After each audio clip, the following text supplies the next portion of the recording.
ছোটখাটো বিষয় নিয়ে ডাকসু যদি আবারও বন্ধ করা হয় ছাত্র সমাজ কিন্তু মেনে নেবে না। আমার বন্ধু আশিক খান ও কেন্দ্রীয় ডাকসুতে ও সদস্য পদে দাঁড়িয়েছে। বিষয় এইটা না, বিষয় আরও আছে। নকল করার যে প্রসেসটা ওইটা হয়েছিল আপনার ক্লাস 8 থেকে আমার শুরু হয়েছিল।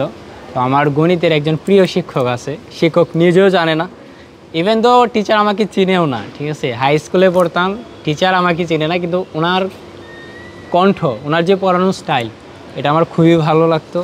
তো তখন আমি স্যারের কাছে প্রাইভেটও পড়ি নাই, কোনো সময় আমি ক্লাসের পড়াই স্যার থেকে বুঝে নিতাম। ওদের স্বপ্ন পূরণে পাশে থাকতে পেরে আমরা গর্বিত। তো তখন আমি স্যারের যে পড়ানোর স্টাইল ওইটা আর কি অনুসরণ করতাম। তো ওইভাবে আমি বাড়িতে আর কি চর্চা করতাম। তারপরে আমার একটা ফ্রেন্ড ছিল কওমি মাদ্রাসার, ও বিভিন্ন ওয়াজ টস শুনতো। যেহেতু আমরা গ্রামের ছেলে, ইসলামের প্রতি একটু ডাইভার্ট থাকবো, এটাই স্বাভাবিক। তো তখন আবার ও বিভিন্ন ধরনের ওয়াজ শুনতো, আব্দুর রাজ্জাক বিন ইউসুফের, তারপরে আমির হামজার, এগুলোর ওয়াজ শুনতো। তো আমির হামজার ওয়াজ একদিন ভালো লাগলো, ভারতীয় সিরিয়ালের বিরুদ্ধে কথা বলতেছিল। তো ওই ওয়াজটা আমার খুবই ভালো লাগছে আর কি, যেহেতু আমরা যুবক মানুষ ছিলাম।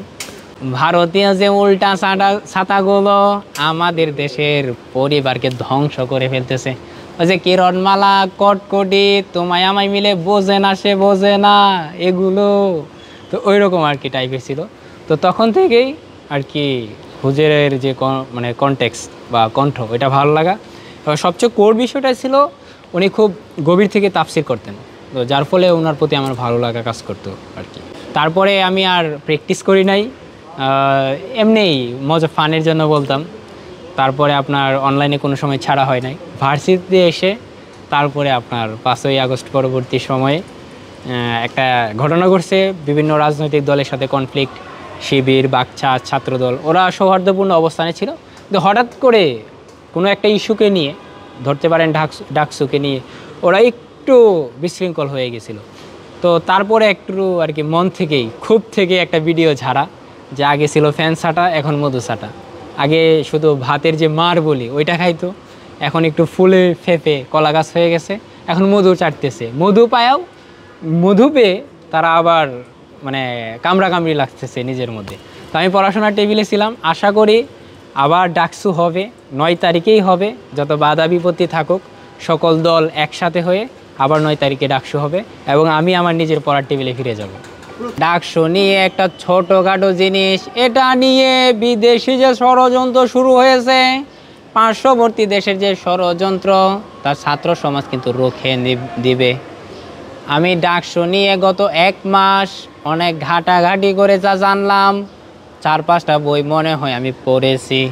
এর মধ্যে একটা বই হইতেছে মোলা ঝোলানো নীতি, 5 নাম্বার অধ্যায়, 420 নাম্বার পৃষ্ঠা, 3 নাম্বার লাইনের শেষের অংশে আছে, লা জাতীয় নির্বাচন ইল্লা বি ডাকসু, ডাকসু ব্যতীত জাতীয় নির্বাচন হবে না।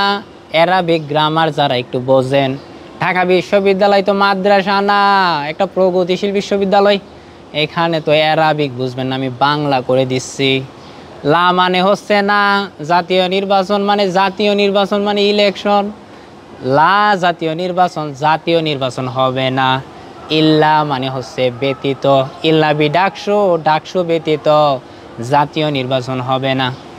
আমি প্রশাসনকে হুঁশিয়ার দিয়ে বলতে চাই, ঢাকা বিশ্ববিদ্যালয়ের যে ছাত্র সমাজ আছে, চট্টগ্রাম বিশ্ববিদ্যালয়ের যে ছাত্র সমাজ আছে, কৃষি ভার্সিটির যে ছাত্র সমাজ আছে, প্রকৌশল বিশ্ববিদ্যালয়ের যে ছাত্র সমাজ আছে, ওদেরকে আপনার দমিয়ে রাখতে পারবেন না, আবার আন্দোলন গড়ে উঠবে। আপনার নিশ্চয়ই মনে থাকা দরকার, 5ই আগস্টে কিন্তু সারা দেশের জনতা নেমে এসেছিল, কারণ ওই অন্ধকার নির্বাচন, 7ই জানুয়ারির নির্বাচন, বিনা ভোটে কিন্তু নির্বাচিত হয়েছিল স্বৈরাচার। আপনারা কিন্তু ওই দিকে যায়েন না, বিষয়টা মনে রাখেন। ডাকসু কিন্তু হওয়াই লাগবে, এবং এটা 9 তারিখেই চাই। ওই আশিক, ও হ্যাঁ আমার বন্ধু আশিক, সে সেন্ট্রালে নির্বাচন করতেছিল। তো তার সাথে আমার ফার্স্ট ইয়ারের থেকে আর কি দেখাশোনা, মানে কথাবার্তা, খেলাধুলা। তো ফার্স্ট ইয়ারে আমি মল চত্বরের দিকে বেশি কাটাতাম, যেহেতু আমি ওইদিকে একটা মেসে থাকতাম, মানে আমার আত্মীয়র একটা মেস ছিল, এখানে থাকতাম। তারপর থেকে ওর সাথে চেনা জানা। তারপর আপনার 5ই আগস্টে আমরা যেহেতু একসাথে কাঁধে কাঁধ রেখে স্বৈরাচারের বিরুদ্ধে আমরা মানে ধরা যাক একটা আন্দোলন না যুদ্ধ করলাম আর কি বুলেটের সামনে থেকে। তারপরে ও আমার হলে আসছে, বলতেছে বন্ধু আমি সেন্ট্রালে দাঁড়াচ্ছি।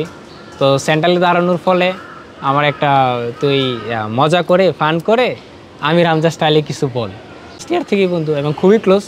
তো সেই থেকে তার জন্য একটা আর কি ভিডিও। আমার বন্ধু আশিক খান ও কেন্দ্রীয় ডাকসুতে ও সদস্য পদে দাঁড়িয়েছে। বিষয় এইটা না, বিষয় আরও আছে।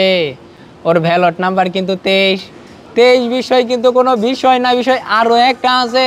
ও টাটকা একটা ছেলে, ওর শরীরে যত ক্রোমোজোম আছে প্রত্যেকটা ক্রোমোজোমে 23টা করে, ওর শরীরে যত কোষ আছে প্রত্যেকটা কোষে 23টি করে ক্রোমোজোম রয়েছে।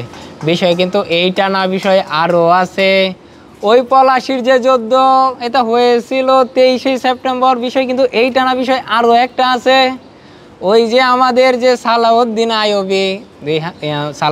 আইয়ুবী 23শে সেপ্টেম্বর জেরুজালেম জয় করেছিলেন, ওর ব্যালট নাম্বার যত ঠিক ওই তারিখে মানে 23 তারিখে ওইভাবে আর কি আপনার ভিডিওটা করা। আর একটা বিষয় ওর বয়সও কিন্তু 23।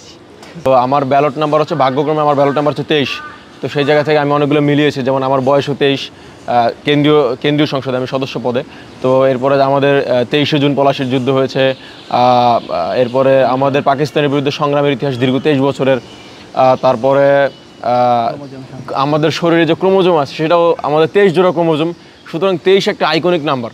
এবং আপনারা জানবেন যে আর্জেন্টিনার যিনি গোলকিপার এমিলিয়ানো মার্তিনেজ, তার জার্সি নাম্বার হচ্ছে 23। এটা কিন্তু জানতাম না। তো এটাও জানতো না, ভিডিওতে মিসিং ছিল।